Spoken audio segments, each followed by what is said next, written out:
सीताराम भाइयों बहनों, तो आज हम आगे बढ़ रहे हैं। Basic concept of macro economics में पढ़ेंगे रेजिडेंट वर्सेस सिटीजन। ठीक है, इन दोनों का भेद समझेंगे, इन दोनों में डिफरेंसेस समझेंगे। और मेरा नाम है सुजय। आज हम शुरू करते हैं इस टॉपिक से अपनी क्लास को। तो रेजिडेंट और सिटीजन में क्या डिफरेंस होता है, मोटा माटा समझ लेते हैं पहले, है ना भाई। आप भारत देश में जम्बू द्वीप में पैदा हुए तो आप यहाँ के सिटीजन बन गए। ठीक है, आप यहाँ पे पैदा हुए तो आप यहाँ के सिटीजन बन गए। या आप मान लो आप अमेरिका में पैदा हुए, ठीक है, या आप अमेरिका में पैदा हुए और अब आप चाहते हो कि आपको इंडिया की सिटीजनशिप चाहिए। आपको यूएस पसंद नहीं आ रहा, आपको इंडियन कल्चर पसंद आ रहा है, इसलिए आप इंडिया की सिटीजनशिप लेना चाहते हो। तो ऐसे काफ़ी सारे अमेरिकन होते हैं जो यहाँ पे आके शिफ्ट हो जाते हैं, अपनी सिटीजनशिप लेते हैं इंडिया में। तो आप भी उनमें से एक हो, है कि नहीं। तो उसके लिए आपको लॉ से परमिशंस लेनी पड़ेगी, यहाँ के सारे लॉज मानने पड़ेंगे, यहाँ के सारे रूल्स एंड रेगुलेशंस मानने पड़ेंगे। तो आप यहाँ की नागरिकता यानी कि सिटीजनशिप पा सकते हो। ठीक है, तो सिटीजनशिप एक लीगल कंसेप्ट है। ठीक है, कि आप अमेरिका में जब चाहे पैदा हुए हो, आप कोई और एक्स कंट्री में पैदा हुए हो आउटसाइड इंडिया, और आप अपने आप को इंडियन कहलाना चाहते हो, कि आप चाहते हो कि मुझे सारे लोग इंडियन कहें, इसीलिए आप इंडिया की सिटीजनशिप लेना चाहते हो। तो ये एक लीगल कंसेप्ट है। या तो आपने यहाँ पे बर्थ लिया हो, या फिर आप यहाँ के लॉज मान रहे हो, आप यहाँ के लॉज पे एक्सेप्टेंस रख रहे हो, तो आप यहाँ के सिटीजन बन जाओगे। बात करते हैं रेजिडेंट की। रेजिडेंट क्या होता है? रेजिडेंट मतलब कि या तो आप उस जगह पे 1 साल से रह रहे हो। रेजिडेंट का मतलब होता है, रेजिडेंट का रिलेशन होता है रहने से। रेजिडेंट माने रहना। क्या माने? रहना। रहना। हिंदी हमारी थोड़ी जो है स्पेलिंग एरर हो सकता है, बाकी हमने पूरा प्रयास करा है। तो रेजिडेंट माने रहना, उस कंट्री में रिजाइड करना। ठीक है, ये अंग्रेज लोग है ना, ये हमारी भाषा भी चुरा के लेके गए। ठीक है, तो हमारे को इसका एडवांटेज मिलता है। रेजाइड, रहना, रहना, रिजाइड, समझ रहे हो। तो रिलेशन है, आप ऐसे याद कर सकते हो। रेजिडेंट माने कि रहने वाला, जो इंसान उस कंट्री में रह रहा है 1 साल तक, या उसके इकोनॉमिक इंटरेस्ट हैं उस कंट्री में, तो कहलाएगा वो रेजिडेंट। ठीक है, रेजिडेंट की भैया डेफिनेशन याद कर लेना। अ पर्सन और an organisation who resides in a particular country and his centre of economic interest also lies in that country, that person is known as resident of that country. Okay, ये पूरी definition है resident की, पूरी कर लेना।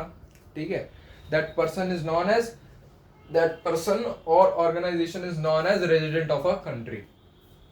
ठीक है जी। तो सिटीजन जो है, सिटीजनशिप एक इंसान को मिलती है, एक इंडिविजुअल को मिलती है। रेजिडेंटशिप सिर्फ इंडिविजुअल को नहीं मिलती, इंडिविजुअल भी ले सकता है और ऑर्गेनाइजेशन भी ले सकती है। क्योंकि एक ऑर्गेनाइजेशन, देखो कोई फर्म है, पेप्सी कोला है, बाहर की फर्म है ना, यूएस की फर्म है, बट यहाँ पे उसके इकोनॉमिक इंटरेस्ट है। इकोनॉमिक इंटरेस्ट से भी मतलब समझ लो, इकोनॉमिक इंटरेस्ट अभी लिख देंगे, पहले बोल देते हैं, है ना। तो इकोनॉमिक इंटरेस्ट क्या होता है कि आप उस कंट्री में धंधा कर रहे हो, वहाँ पे एक्सपेंडिचर कर रहे हो, और उसी कंट्री से अर्निंग्स कर रहे हो। ठीक है, तो उसको कहते हैं, उसको क्या कहते हैं? Economic interest. कि आपका आर्थिक इंटरेस्ट है, यहाँ पे आपकी आर्थिक दिलचस्पी है उस कंट्री में, समझ रहे हो। हिंदी में कहें तो आर्थिक दिलचस्पी आपकी उस प्रदेश को लेके। तो ये हो जाता है रेजिडेंट और सिटीजन में भेद। ठीक है, आज थोड़ी हिंदी ज़्यादा बोल रहे हैं, तो ठीक है, कोई बात नहीं, अच्छी बात है, बोलना चाहिए भाई। तो रेजिडेंट और सिटीजन में ये आपका डिफरेंस है, जल्दी से नोट डाउन कर लो। फिर आगे बढ़ते हैं हम नेशनल इनकम और डोमेस्टिक इनकम में क्या डिफरेंस होता है। अभी हमने इनकम के बारे में कुछ नहीं पढ़ा, तो डरने की जरूरत नहीं है। पहले इसको लिख लो जल्दी से पॉज करके। 5 4 3 2 1। अब मैं बताता हूं कि हम क्यों नेशनल इनकम डोमेस्टिक इनकम के पीछे पड़े भाई। क्यों हाथ धो के पीछे पड़े यार डोमेस्टिक इनकम के, नेशनल इनकम के? क्योंकि भैया उसका जो है ना कंसेप्ट सारा वो रेजिडेंट और सिटीजनशिप से ही रिलेटेड है, ठीक है? तो उसका सारा कॉन्सेप्ट जो है रेजिडेंट और सिटीजन से रिलेटेड है काफी काफी। तो इसलिए मेरा मानना है, वैसे तो आगे का टॉपिक है बट हमारे को अभी समझने में काफी आसानी हो जाएगी, ठीक है? आगे का टॉपिक है, बेशक आगे का टॉपिक अच्छे से डिटेल में समझेंगे क्या होता है नेशनल इनकम, क्या होता है डोमेस्टिक इनकम, फॉर्मूला क्या होता है, लिखते कैसे हैं नेशनल इनकम डोमेस्टिक इनकम, है कि नहीं? तो अच्छे से समझेंगे बट यहाँ पे एक छोटा सा कंसेप्ट हम वो समझ लेते हैं। तो भाइयों बहनों, अब अपन पढ़ने जा रहे हैं टेरिटोरियल कंसेप्ट क्या होता है, ठीक है? क्योंकि हमारी टेरिटरी क्या है, हमारी टेरिटरी हमें सबसे पहले समझनी चाहिए, ठीक है? हमारी टेरिटरी अगर हमारे को समझ में आएगी तो हम डोमेस्टिक इनकम, नेशनल इनकम समझ पाएंगे आसानी से। तो ये हमारी टेरिटरी, हमारा भारत प्यारा देश है, हमारा जम्बू द्वीप है ना, तो ये हमारा देश है, ये सारे टापू भी हमारे हैं, ठीक है? तो यहाँ पे है एक छोटा सा दिल्ली। दिल्ली में चाणक्यपुरी में सारी एम्बेसीज होती हैं, ठीक है? चाणक्यपुरी एक इलाका है, साउथ दिल्ली में है शायद, तो वहां पे सारी एम्बेसीज होती है। तो यहाँ पे मान लो एक है यूएसए की एम्बेसी, तो ये है मान लो यूएसए एम्बेसी। तो जो एम्बेसी होती है ना, जो एम्बेसी होती है, एम्बेसी मतलब कि ये जो लैंड है, जो एम्बेसी का लैंड है ये इंडिया की टेरिटरीज के अंदर, बट ये लैंड माना जाएगा यूएसए का, सिर्फ एम्बेसी के लिए। एम्बेसी एक यहाँ पे एक्सेप्शन होती है कि ये जो टेरिटरी है, एम्बेसी के अंदर जितना भी एरिया है वो सब यूएसए का माना जाएगा। And same with USA, USA मान लो वेल जैसी शक्ल है यूएसए की, ठीक है? तो ये ऐसा वेल जैसी शक्ल होगी, यूएसए कुछ ऐसा सा दिखता है, एक अलास्का और आ जाता है यहाँ पे, ठीक है? तो ऐसा सा यूएसए दिखता है। मान लो यहाँ पर है इंडिया की एम्बेसी, तो यहाँ पर जो एम्बेसी है इंडिया की, ये भी इंडिया की टेरिटरी का पार्ट है, इंडियाज टेरिटरी। कि भैया बराबर का हिसाब किताब होएगा ना, कि तुम यहाँ पे एम्बेसी बना रहे हो तो हम भी तुम्हारे देश में एम्बेसी बनाएंगे, है कि नहीं? तो एम्बेसी जो होती है, जिस कंट्री की एम्बेसी होती है उसी कंट्री की वो टेरिटरी मानी जाती है। तो ये हमने समझ लिया एम्बेसी का कंसेप्ट, ठीक है? अब बात करते हैं हम अपना डोमेस्टिक इनकम और नेशनल इनकम की। डोमेस्टिक इनकम और नेशनल इनकम की बात समझते हैं। देखो, जो डोमेस्टिक इनकम है, एक काम करते हैं, डोमेस्टिक इनकम यहां पे लिख देते हैं। डोमेस्टिक इनकम, जो डोमेस्टिक इनकम है, इट इज टेरिटोरियल कंसेप्ट, कि ये टेरिटरी वाइज चलता है। एक मिनट में इसकी जो है डेफिनेशन मार्क करा देता हूं, डेफिनेशन लिख देते हैं। चलो, डेफिनेशन क्या होगी अभी देख लेते हैं।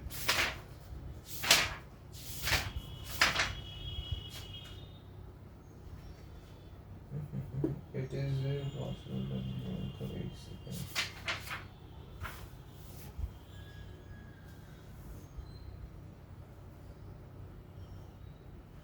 ठीक है।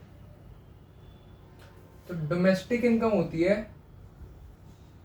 It is income earned bye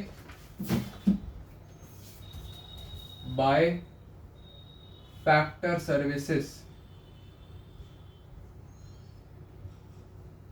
in domestic territory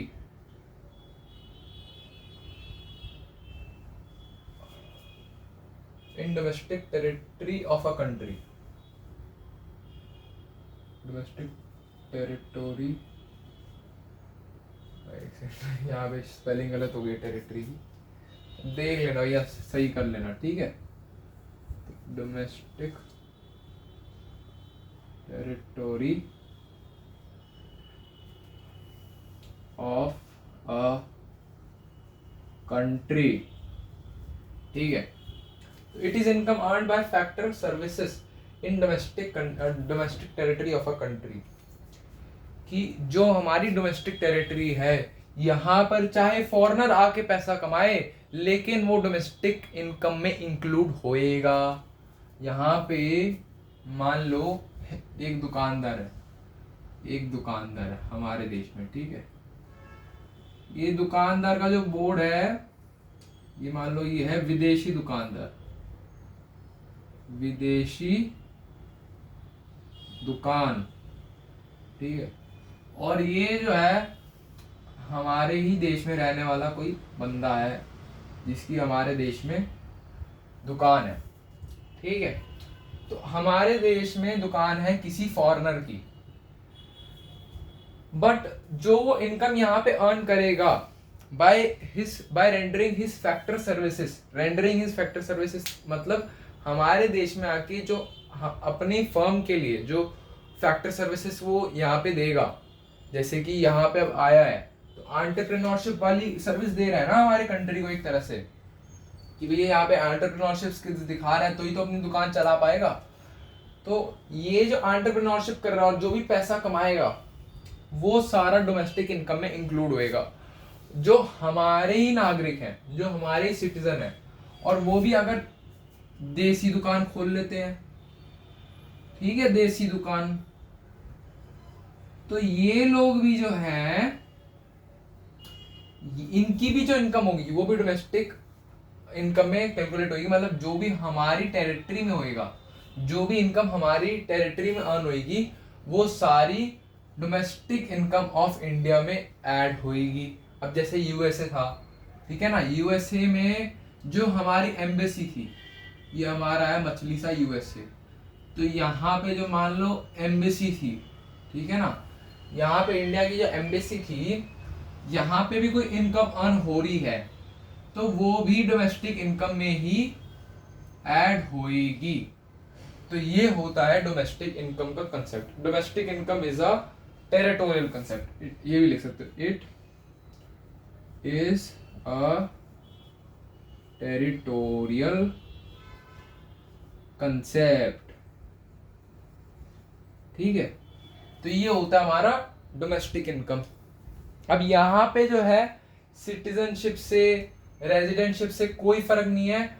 चाहे मान लो यहाँ पे विदेशी दुकान है ना, ये सिटीजन भी यूएसए का हो और रेजिडेंट भी यूएसए का हो, और पैसा यहाँ पे कमा रहा है, हमारी टेरिटरी में पैसा कमा रहा है, तो डोमेस्टिक इनकम में ही इंक्लूड होएगा। और कोई बंदा है जिसमें बाहरी सिटीजनशिप है बट इंडिया की रेजिडेंटशिप है और वो हमारे देश में कमा रहा है, वो भी डोमेस्टिक इनकम में ऐड होएगा।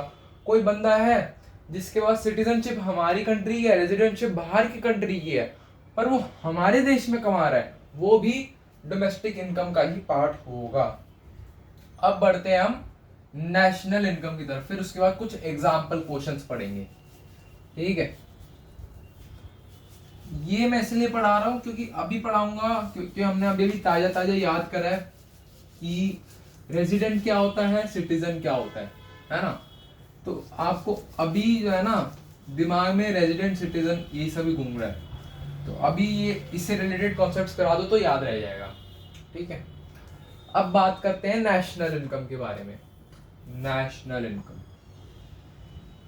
नेशनल इनकम, ठीक है।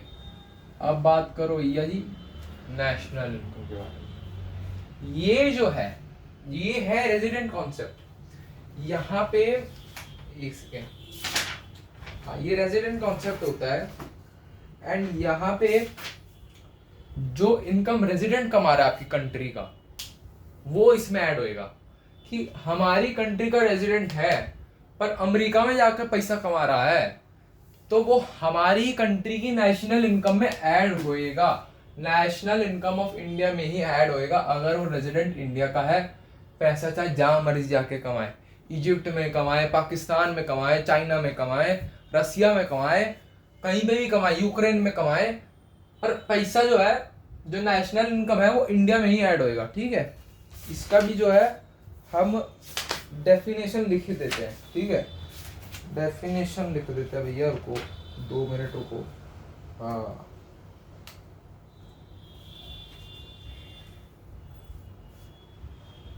ठीक है जी, तो यहां पे लिखते हैं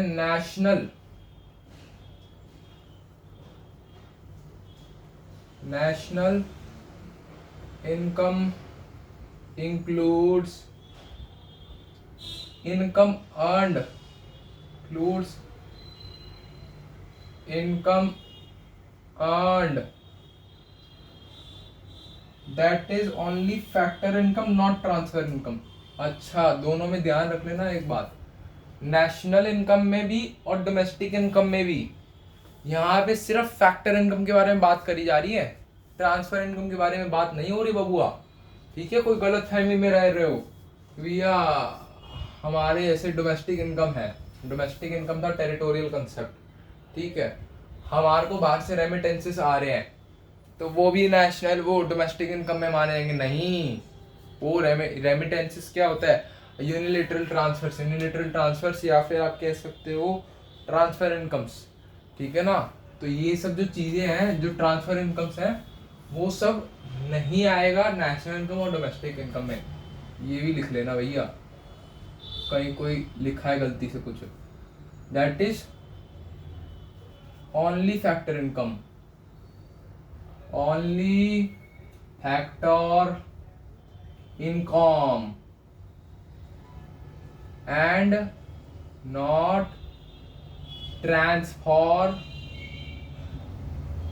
इनकम, ठीक है।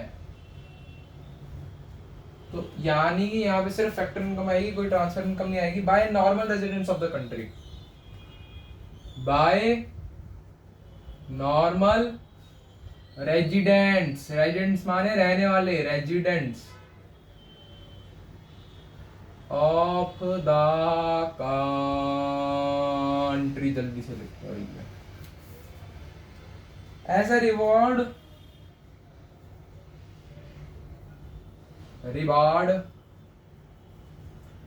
for their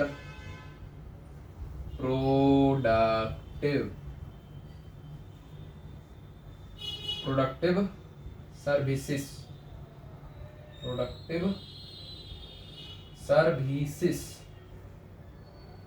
in the current year,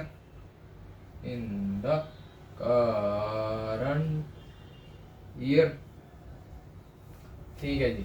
national income includes income earned, that is only factor income not transfer income, by normal residents of the country as a reward for the productive services in the current year. भैया एक साल में जो हमारे residents हैं, यानी कि जिनके इकोनॉमिक इंटरेस्ट हमारी कंट्री में लाई करते हैं, या जो एक साल से ज़्यादा हमारी कंट्री में रहे हैं, तो जो हमारी कंट्री के रेजिडेंट्स है, वो चाहे पाकिस्तान में जाके पैसा कमा ले, माना वो पैसा हमारे ही देश का जाएगा, माना वो पैसा नेशनल इनकम में ही जाएगा, ठीक है। तो ये था हमारा नेशनल इनकम। अब दोबारा से आ जाते हैं कहानी पे, ठीक है। सेकंड चैप्टर पढ़ रहे थे, ये फोर्थ चैप्टर का कंसेप्ट था, बट यहाँ पे याद रह जाता इसीलिए मैंने पढ़ाया, ठीक है। अच्छा, यहाँ पे भी एमबीसी वाले क्वेश्चन कुछ बन सकते हैं, जैसे कि ये है हमारे रेजिडेंट कमा रहे हैं ना, हमारे रेजिडेंट कमा रहे हैं, क्वेश्चन बन सकता है इसमें कुछ बढ़िया क्वेश्चन पढ़ लेते हैं इसके। जैसे कि हमारी कंट्री में यूएसए की एम्बेसी है, ठीक है, आंसर देना। हमारी कंट्री में यूएसए की एम्बेसी है, बट उसमें काम करने वाला जो व्यक्ति है वो इंडियन रेजिडेंट है, तो पैसा किसकी नेशनल इनकम में जाएगा? मतलब कि हमारी कंट्री का जो व्यक्ति है वो मान लो अपनी लेबर दे रहा है यूएसए एम्बेसी को, जो कि हमारी कंट्री में है, बट जो लेबर है वो हमारी कंट्री की रेजिडेंट है। ये देखो, ये है यूएसए की एम्बेसी, ठीक है, और यहाँ पे है हमारी लेबर, ठीक है, ये है इंडियन लेबर। ये है इंडियन लेबर, मतलब इंडिया इसकी, ये इंडिया का रेजिडेंट है और ये हमारा यूएस एम्बेसी है। टेरिटरी यूएसए की है, टेरिटरी क्या है, यूएसए की टेरिटरी है, यूएसए एम्बेसी। तो अब बताओ ये इस सिचुएशन में जो पैसा है किसकी नेशनल इनकम में जोड़ा जाएगा? अगर इंडिया के व्यक्ति को जो है पैसा मिलता है यहाँ पे यूएसए की टेरिटरी में जाके इंडिया का लेबर जो है फैक्टर इनकम कमा के आ रहा है, तो पैसा किसकी नेशनल इनकम में जोड़ा जाएगा? National income of USA, national income of, या फिर नेशनल इनकम ऑफ इंडिया? जल्दी से कमेंट करो आंसर क्या होगा। ठीक है, 5 गिनते हैं उसके बाद मैं ये आंसर बता दूंगा। 5 4 3 2 1। चलो ये आंसर देखते हैं। आंसर इसका ये होगा कि रेजिडेंट तो हमारा है ना, रेजिडेंट हमारा है चाहे यूएसए में जाके काम कर रहा है, बट जो पैसा है वो तो हमारे रेजिडेंट को मिल रहा है, इसीलिए ये इसके पास जो इनकम आएगी, देख लो ये हो रहा है रिकॉर्ड, हाँ रिकॉर्ड हो रहा है, कई बार होता है कि रिकॉर्ड नहीं हो रहा होता। ठीक है, तो जो पैसा है वो हमारे व्यक्ति को मिल रहा है, हमारे रेजिडेंट को मिल रहा है, इसलिए it will be included in national income of Bharat.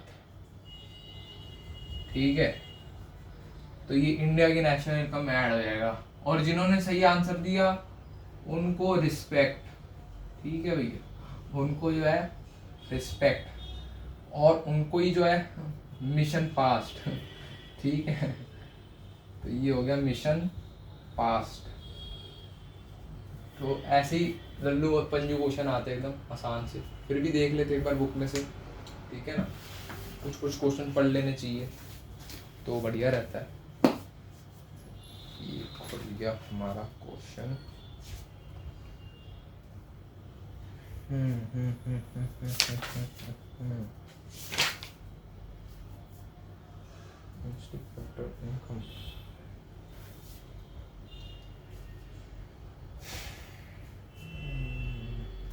अब कोई फर्म है जो इंडिया में काम कर रही है और वो हमारे लेबरर्स को बोनस दे रही है, तो वो किस में आएगा? मतलब कि क्या वो, मान लो फॉरेन कंपनी है हमारे कंट्री में आके हमारे जो लेबर्स हैं, या सब छोड़ो, फॉरेन कंपनी है हमारी कंट्री में आके पैसा कमा रही है, सिंपल बात समझो, फॉरेन कंपनी है हमारी कंट्री में आके पैसा कमा रही है, तो डोमेस्टिक इनकम किसकी ऐड होगी? Domestic income 5 4 3 2 1। ठीक है, तो डोमेस्टिक इनकम में वो ऐड होएगा हमारी कंट्री के, कि भैया हमारे जो है ना, ये ऐसा दिल से बन जाता है हमारा कश्मीर।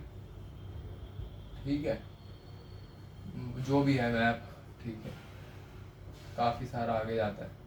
ठीक है, तो ये हमारा जो मान लो कंट्री का मैप है, मैंने रफ में बना दिया, सीरियसली मत लेना कुछ किसी चीज़ को। ठीक है, तो यहाँ पे आके कोई अमेरिकन कंपनी से, अमेरिकन एक्सप्रेस हो गया।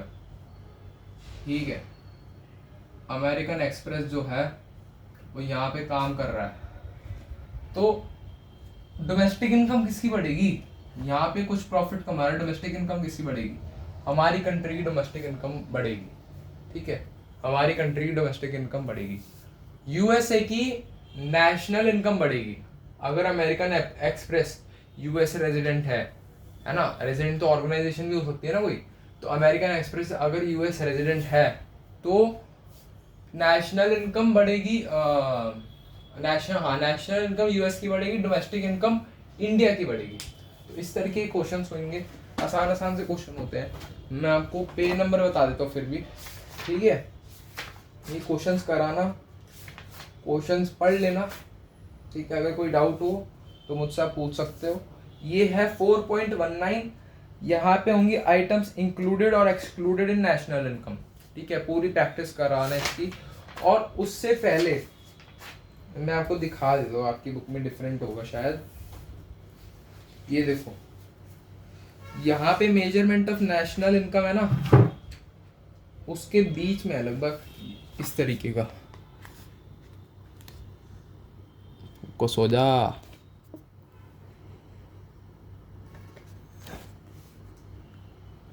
तो ये रहा, ठीक है। तो इसके आगे जो है एक्सरसाइज होगी, और ऐसी डोमेस्टिक इनकम की भी एक्सरसाइज होगी, वो कराना। तब तक के लिए गुड बाय, अपना होमवर्क करो जो मैंने दिया है, और अगली वीडियो में प्रेजेंट होनी चाहिए सबकी, क्योंकि हम अगली वीडियो में अच्छा कंसेप्ट पढ़ने जा रहे हैं, इंटरेस्टिंग होगा अपना। हम न्यूमेरिकल्स की स्टार्टिंग कर देंगे, जो बढ़िया बढ़िया न्यूमेरिकल्स होते हैं उनकी स्टार्टिंग हम अगली वीडियो से कर देंगे। तब तक के लिए goodbye, keep learning, keep growing, और बढ़िया मार्क्स स्कोर करो।